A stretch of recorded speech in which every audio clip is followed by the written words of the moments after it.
Computers, I've loved them since I've been able to afford to have my own, right back in the beginning of the modern home computer era, the 1980s.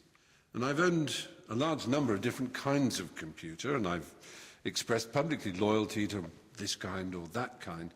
But recently my mind has turned, as many people's have, to this whole business of free software.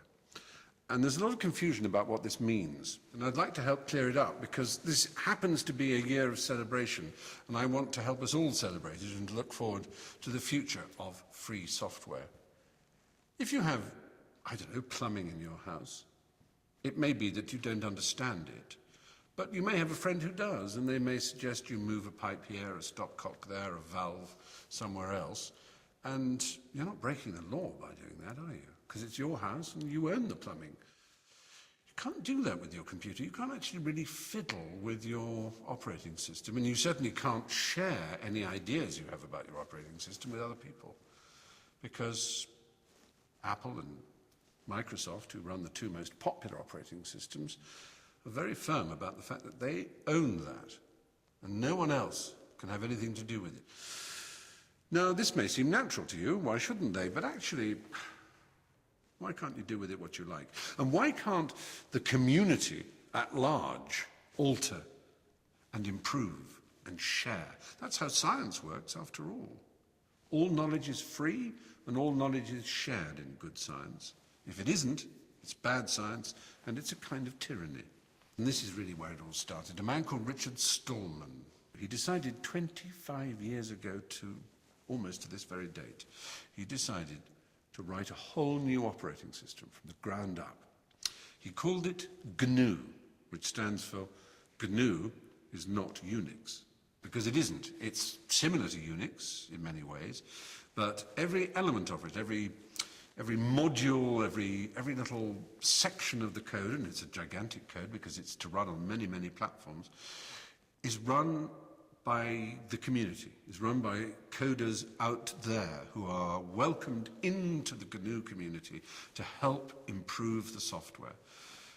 Every distro, as they're called, every distribution of GNU is tested and worked upon and refined by people whose only interest is in creating the perfect operating system that can be used across the spectrum of platforms by as many users as possible. Now, there came a time when the kernel, which is the sort of central part of an operating system, needed to be written, and a man called Linus Torvald, of whom you may have heard, wrote the kernel, and it was named after his name, Linus. It was known as Linux, or Linux, as some people pronounce it. And Linux is the kernel that runs within GNU. And I'm here, as it were, simply to remind you that GNU and Linux are the twin pillars of the free software community. People who believe, and this is the important part, that software should be free, that the using community should be allowed to adapt it and adopt it, to change it, to improve it, to spread those improvements around the community, like science. That's basically what it's saying. In the same way that good scientists share everything and all knowledge is open and free, so it should be with an operating system. So if you're a supporter of GNU, if you're a supporter of Linux and Free Software Foundation, well, what can I do, you're probably wondering. The most obvious thing you can do is use a GNU Linux operating system on your own computer. It's a lot easier than you might think. Go to GNU.org and see if you can find a distribution that suits you. Probably, if you like a good graphical user interface, something like GNU Sense. GNU Sense.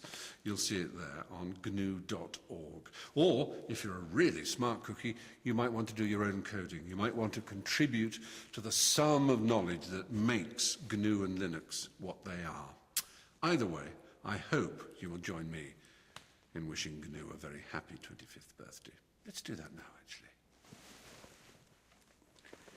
So, happy birthday, GNU. 25 years old.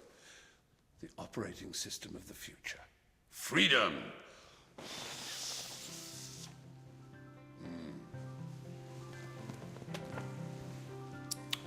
Chocolatey good. The tastiest operating system in the world. And it's all free.